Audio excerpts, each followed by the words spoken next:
Good afternoon, everyone. It's November 28th, 2018. I'm Eric. How's everyone doing? You have a right to talk back to the government, but it could get you killed. And Mr. John W. Whitehead of the Rutherford Institute has a point, doesn't he? This quote comes from Justice William J. Brennan, City of Houston v. Hill. The freedom of individuals verbally to oppose or challenge police action without thereby risking arrest is one of the principal characteristics by which we distinguish a free nation from a police state. And this is true.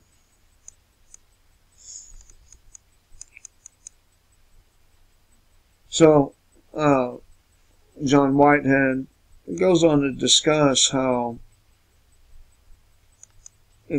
what the architects of the police state want are, weak, yellow-bellied, submissive, compliant, cooperative, obedient, and meek, weak-willed individuals who don't talk back, don't challenge government authority, don't speak out against atrocities and misconduct, or step out of line. What the First Amendment protects and a healthy constitutional republic requires are citizens who routinely exercise their right to speak truth to power. This is not an easy undertaking. The notion of disorderly conduct has been weaponized by police, prosecutors, courts, and legislatures, and they have become a convenient means to punish individuals who refuse to be muzzled. Fane Losman was arrested for alluding to government corruption during open comment time at a city council meeting in Palm Beach County, Florida. And that would be just like getting arrested for what you said in a comment section or on your Facebook profile. Dan Heyman, a reporter for the Public News Service, was arrested for aggressively questioning Tom Price, the Secretary of the Department of Health and Human Services, during an encounter in the West Virginia state capitol. Apparently, the sheep of the United States are not supposed to question their masters. The slaves of the United States aren't supposed to question their masters. The useless eaters of the United States are not supposed to question their feeders. Robert Bartlett was arrested during an Arctic Man Festival in Alaska, allegedly in retaliation for refusing to be interrogated by police and intervening when police attempted to question other people. His case is before the U.S. Supreme Court. And believe me, there's nothing supreme about this court. So basically, to nutshell this section here, they have weaponized the notion of disorderly conduct, and it is used as a convenient way of jailing activists and people who exercise their rights. And by the way, these things are not granted to you by government. They're not given to you. They are yours because you are a human. You have a right to defend yourself. You have a right to speak truth to whomever you want. You have a right to defend yourself against the tyrannical government that oppresses you. This is God-given, not government-granted. It's about fucking time you began to behave as if we are at war, because we are at war. They are at war with us. What sense does it make to obey laws written by people, many of them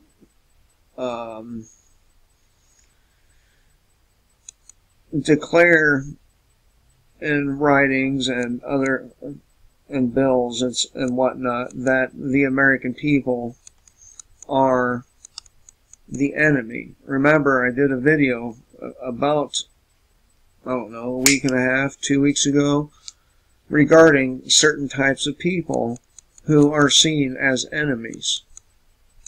And it covered a pretty wide spectrum of people.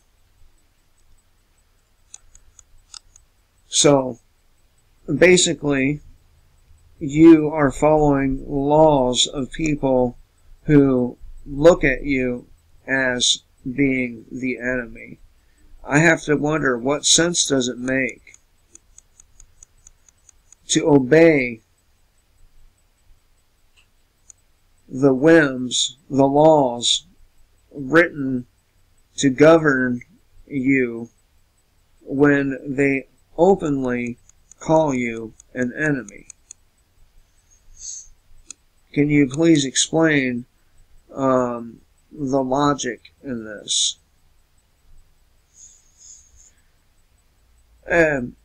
The Constitution did not give you gun rights. Your birth did. And by the way, for those of you who worship this document, the Constitution says absolutely nothing about criminality or felons or the so-called mentally ill or black people, although you know, they were the first to experience gun control. But I digress. Alright, so again, cases like these have become all too common, typical of the bipolar nature of life in the American police state. Today, you may have distinct protected rights on paper, but dare to exercise those rights, and you put yourself at risk for fines, arrests, injuries, and sometimes death. This is the unfortunate price of freedom. Yet these are not new developments. We have been circling this particular drain or hole for some time now. Almost 50 years ago, Lewis Colton was arrested outside of Lexington, Kentucky for questioning police and offering advice to his friend during a traffic stop. he subsequently challenged his arrest as a violation of his First Amendment right to free speech and took the case all the way to the U.S. Supreme Court, which sided with the police. What a surprise, right? Although the court acknowledged that Colton was not trespassing or disobeying any traffic regulation himself, the majority affirmed that Colton had no constitutional right to observe the issuance of a traffic ticket or to engage the issuing officer in conversation at that time. And that's a blatant violation of your so-called government-given rights. Blatant.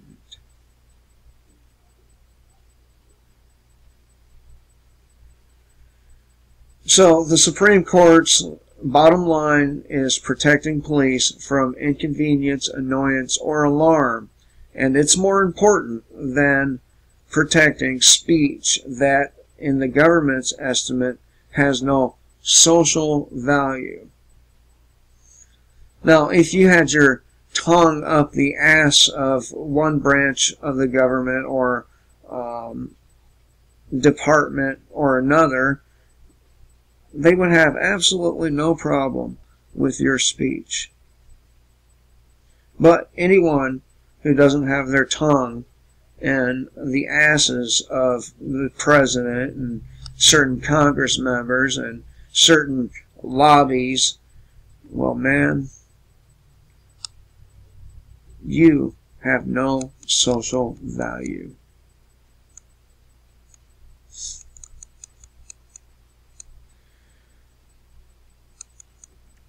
Let's see, what else does old John Whitehead have to say here?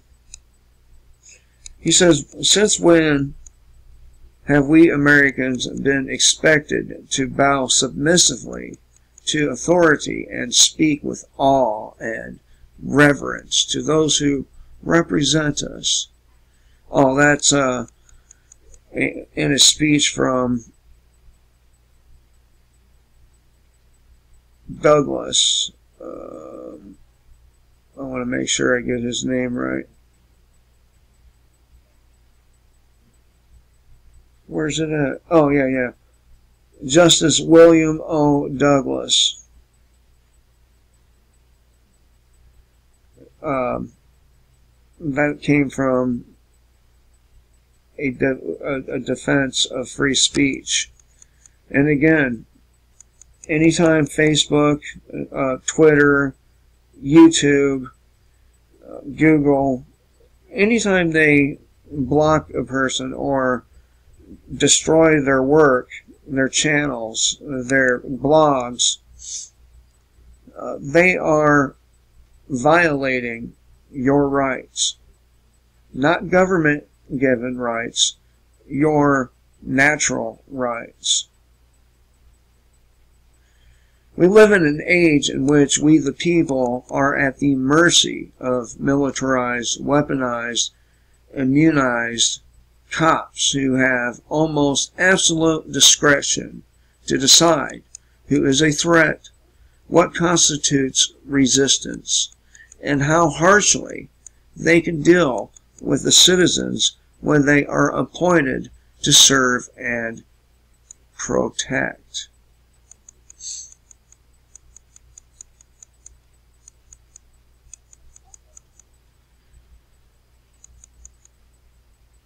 While violent crime in America remains at an all-time low, the death toll as a result of police-sponsored violence continues to rise. In fact, more than 1,000 people are killed every year by police in America, more than any other country in the world, along with our prison population. It is the largest prison population in the world.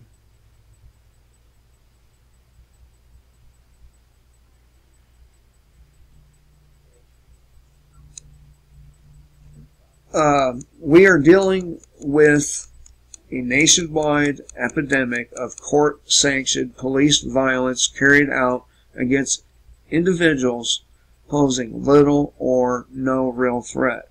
No, they won't mess with the people who are real threats because they don't want to die. So maybe that's the solution. You become a major threat and they'll leave you alone.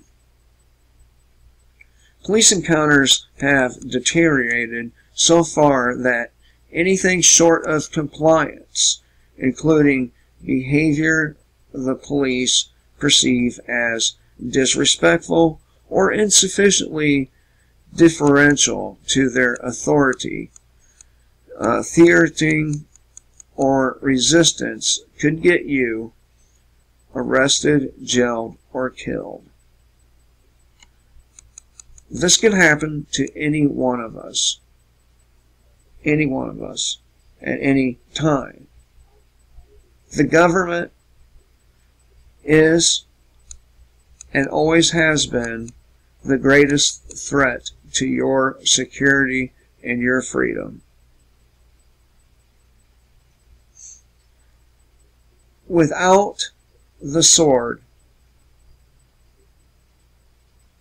the pen cannot exist.